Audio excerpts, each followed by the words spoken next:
Hey everyone, this is my 79 Volvo 240 DL.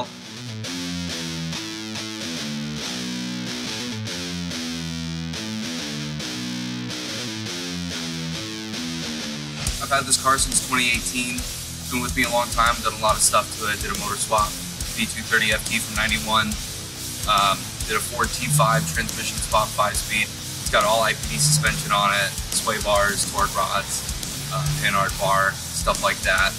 There's a few rare components that I have actually. There's an old brace we used to sell that is no longer available. Hopefully one day we'll bring it back, but I'm not sure. But it's got the old IPD cam gear on it, GT strut braces. I haven't done the lower ones yet, but that's next on the list.